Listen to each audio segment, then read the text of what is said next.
Olha, daqui a pouquinho teremos uma palestra, que vai versar sobre direito penal e empresarial, sobre responsabilização judicial de empresas, e será ministrada pelo advogado criminalista Gamil Fepel, que é doutor em Direito Penal, membro da Comissão de Juristas, nomeado pelo Senado não só para a revisão do Código Penal, mas para a revisão da Lei de Execuções Penais.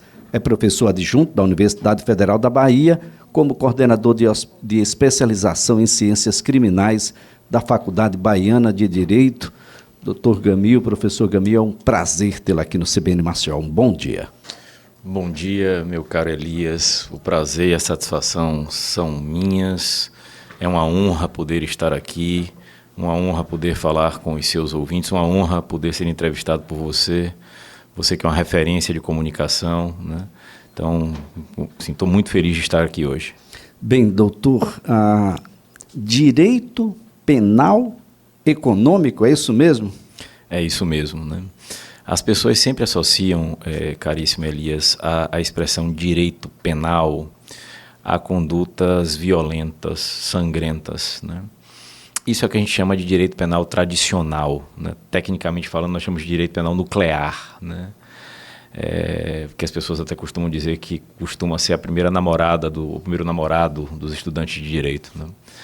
Mas no mundo inteiro e no Brasil em particular, sobretudo depois da década de 90, nós começamos a ter normas de direito penal intervindo na atividade econômica. Tá? Então, uma coisa que às vezes para quem não é da área, né, soa até estranho, né? Porque nós temos crimes contra a ordem econômica com penas gravíssimas, com penas bem elevadas, né? Então, o direito penal, coisa de 30 anos para cá, ele não é mais o direito penal que tem como vítimas as pessoas físicas, as pessoas certas e determinadas, né? Nós temos crimes que envolvem interesses coletivos, né? E que os empresários, as empresárias, as pessoas têm de tomar cuidado, porque existe uma regra básica em direito que o desconhecimento da lei é inexcusável. Traduzindo, eu não posso dizer que eu descumpro a lei porque eu não sabia que ela existia, tá? E cada vez mais a gente vê a intervenção penal batendo às portas das pessoas que não necessariamente estão de má fé, que não necessariamente querem prejudicar alguém, que não necessariamente querem causar algum tipo de prejuízo, né? Então, eu sempre falo, Elias, aproveitando aqui a sua extraordinária audiência, quando qualquer empresa vai se instalar em algum lugar, é natural que essas empresas procurem advogados e advogadas tributaristas, né? Eu sou sócio de uma das maiores advogadas tributaristas do Brasil, a doutora Josiane Minardi, que está aqui conosco, né? É natural que as pessoas procurem advogados trabalhistas, né? Mas é muito pouco frequente, né, que as pessoas procurem advogados em matéria criminal, para que esses advogados possam informar eventuais riscos, possam dizer quais são os riscos que as pessoas incorrem em determinados segmentos empresariais, né? Então, é importante criar essa cultura da prevenção, né? Criar essa cultura de que as pessoas precisam se informar e evitar que riscos aconteçam. Esse é uma outra cultura que a gente precisa modificar. Normalmente o penalista só vem numa condição de bombeiro, o fogo muitas vezes já consumiu absolutamente tudo, a gente precisa ser mais preventivo? Sem dúvida que sim, sem dúvida que sim. Sobretudo no ambiente empresarial, né? Porque uma empresa é um organismo vivo, né? A empresa tem fornecedores, tem obrigações tributárias, obrigações previdenciárias, tem clientes, entendeu? Então, vou dar aqui alguns exemplos bem simples, né? Sem querer alarmar ninguém, mas para que as pessoas comecem a perceber que existem normas que dizem respeito ao nosso dia a dia, né? Cheguei num determinado dia numa academia de ginástica, quis fazer um uso de uma aula específica, um day use, né, um dia de uso, e perguntei quanto era o valor da diária, a pessoa me disse, eu tirei o dinheiro em espécie e ia pagar, acho que era R$ 38, né? E aí a funcionária da academia disse, bom, aqui a gente não recebe pagamento em dinheiro. Ninguém pode dizer que não aceita pagamento em dinheiro, porque a única coisa que tem curso legal forçado no Brasil é dinheiro. A única coisa que a pessoa é obrigada a aceitar é dinheiro, é papel moeda, né? Isso é uma contravenção penal, tá? cheguei aqui no hotel, num belíssimo hotel aqui em Maceió, né? Aqui em Maceió o escritório está chegando, o Gamil FEP Advogados Associados passa a ter uma filial aqui em Maceió, numa sociedade com o professor doutor Ivan Luiz Silva, um advogado extraordinário, um professor extraordinário, super talentoso. Cheguei aqui num hotel muito bom e sei que o funcionário não fez por mal, né? Mas ele pediu meu documento de identidade, dei a ele meu documento de identidade e lá para as tantas ele foi fazer uma fotocópia do meu documento de identidade. Eu falei para ele, você sabia que isso que você está fazendo é uma contravenção penal, que você eventualmente podia ter uma responsabilidade penal, você pode ser réu num processo penal por conta disso? Ele disse, não sabia. Eu disse, pois é, porque documento você pode até fazer uma anotação, mas você não pode fazer fotocópia do meu documento e deixar uma fotocópia do meu documento com você. Tá? Então são várias coisas, né? Assim, o sujeito é um empresário, dono de uma padaria, por exemplo. E ali no dia a dia, chega um consumidor, compra o pão, ele toma o troco, mas ele não dá a nota fiscal. Não é necessário que o consumidor cobre a nota fiscal, né? Se ele simplesmente deixa de entregar a nota fiscal, que é um comportamento, como nós chamamos, puramente omissivo, né? Isso já configura um crime contra a ordem tributária, né? Então, existem vários e vários crimes, né, que os empresários precisam estar alertas, precisam estar atentos, né, para evitar que haja, né, medidas de natureza criminal e, usando a expressão que você muito bem colocou, né, de forma muito lúcida colocou, né, a ótica em todos os ramos do conhecimento, a grande ótica é a ideia de prevenção, né, é prevenir riscos, tá, minimizar riscos, tá. Matéria de direito penal ambiental, por exemplo, né? Então, qualquer pessoa que vai empreender numa atividade que tenha um mínimo risco ambiental, e toda atividade tem um risco ambiental, né? É importante que consulte um advogado, né? Não só da área ambiental, mas um advogado da área criminal, né?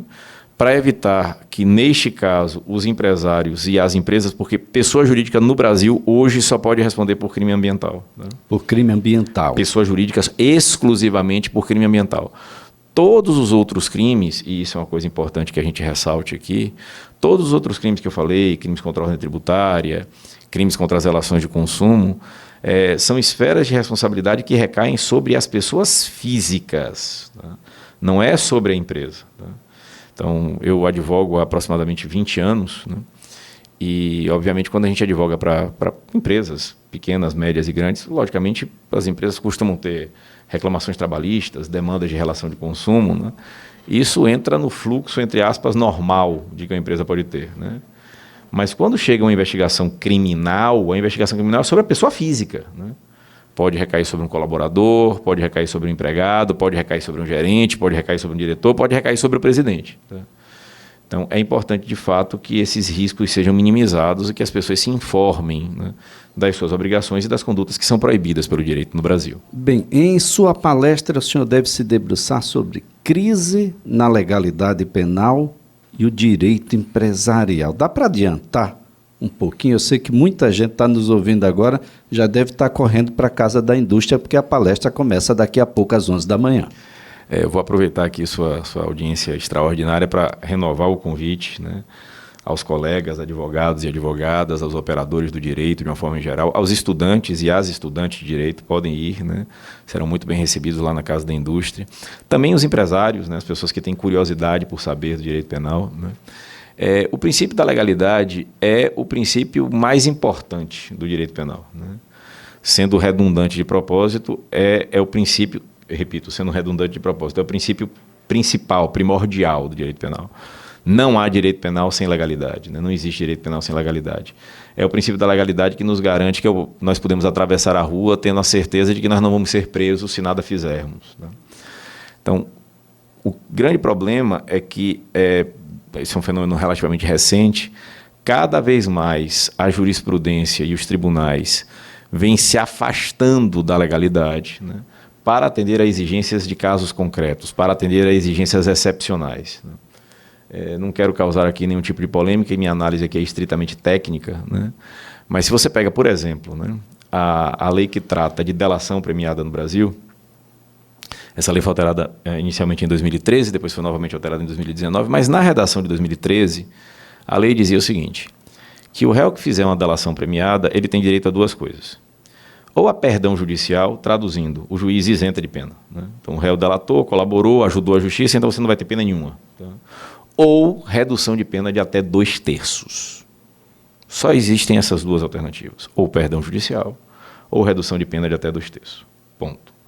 Então, uma de duas, né? A gente vê réus aí, às vezes, sendo condenado a 600 anos. Então, se o réu foi condenado, se ele fosse condenado a 600 anos e fizesse uma colaboração premiada, tendo uma redução de 2/3, ele teria uma pena de 200 anos. Então, a lei no Brasil só autoriza essas duas coisas, ou perdão, ou redução de pena de 2/3. Bom, aí você vai me perguntar, por que é que não se estava dando perdão nesses casos rumorosos, né?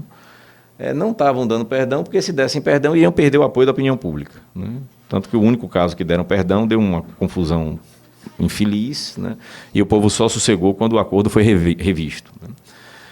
Então, não dão perdão judicial porque iam perder apoio da opinião pública. E não dão redução de pena de 2/3 porque nenhum réu ia fazer uma delação para assumir uma pena 2/3 menor, né? Eu fico imaginando esses advogados e advogadas que fazem delação premiada conversando com o cliente, né? Olha, negociei um acordo aqui com o Ministério Público, você vai começar a cumprir 200 anos de pena amanhã. Ninguém ia fazer uma delação premiada nesses termos, né? Então, em bom português, e aqui, volto a dizer, eu não estou analisando nenhum caso concreto, tá? Estou analisando em abstrato, né? E qualquer pessoa que queira me convencer do contrário, eu estou à disposição para ouvir e debater. Todas as delações que foram feitas nesses casos mais rumorosos, todas elas, sem exceção, todas violaram a legalidade estrita, né? E por mais importante que um processo seja, por mais importante que o interesse por trás desse processo seja, nós não podemos aceitar uma violação à legalidade para tratar de algum assunto particular, tá? Então, e aí alguém pode dizer, as pessoas podem dizer, bom, mas isso não diz respeito a mim, né? Porque eu não estou envolvido em grandes casos de corrupção, eu não estou envolvido em grandes problemas. O direito penal é um direito do dia a dia, né? E o X da questão, meu caro, é que quando a gente aceita que as pessoas quebrem a garantia da legalidade para uma pessoa, depois a gente não vai poder gritar quando violarem a legalidade para a gente, né?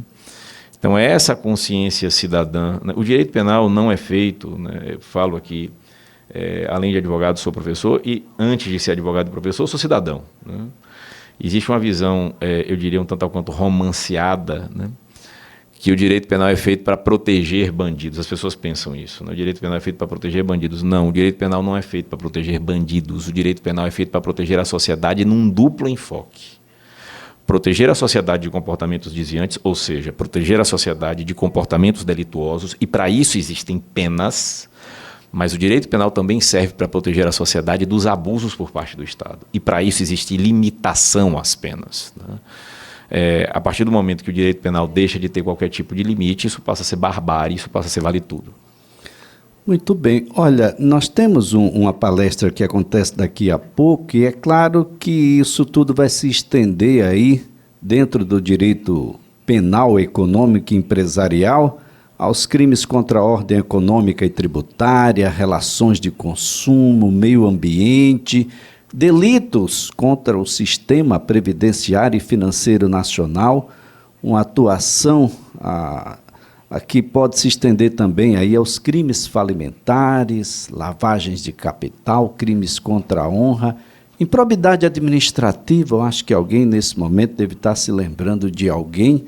O fato é que nós temos uma situação dos últimos anos para cá, com uma série de modificações legislativas, e que tem uma discussão do ponto de vista constitucional da sua legalidade muito grande. Até o passado não é mais seguro no Brasil, essa insegurança jurídica, e aí é uma opinião própria, minha. Não é possível que nem o passado esteja protegido aqui no país. Mas, olha, o doutor Gamil Feppel, ele profere palestra daqui a pouquinho, às 11 da manhã, lá na Casa da Indústria. E você que é advogado, advogada, empresário, empresária, os estudantes em geral, estão todos convidados. Há uma discussão muito aberta e muito dedicada acerca dos riscos que correm os empresários no dia a dia. É possível prevenção, ou pelo menos a gente pode mitigar aí algumas coisas que você pode, algumas atitudes podem ser tomadas, não é, doutor? E a gente não correr tantos riscos. Alguns incorrem tanto no erro que já não é mais risco. O crime já está sendo cometido há muito tempo, mas você pode interromper essa situação. Então, participe dessa palestra que acontece daqui a pouquinho, Doutor Gamil Fepo, é um prazer tê-lo aqui no CBN Maceió. O prazer é meu, né? Muito obrigado pelas suas perguntas, né? Você instiga, você inspira, né? Você é um exemplo de comunicador. Muitíssimo obrigado, né? É uma honra para mim estar aqui hoje. É uma honra poder estar no estado de Alagoas, né? Eu tenho vínculos afetivos muito grandes com o estado, né?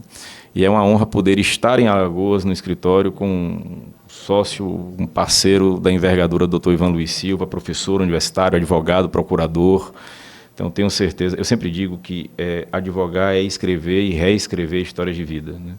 Eu tenho certeza que aqui a gente vai poder escrever e reescrever belíssimas histórias conjuntamente. Muitíssimo obrigado. Aguardo a todos na Casa da Indústria. Vamos discutir um pouco sobre direito penal econômico e empresarial.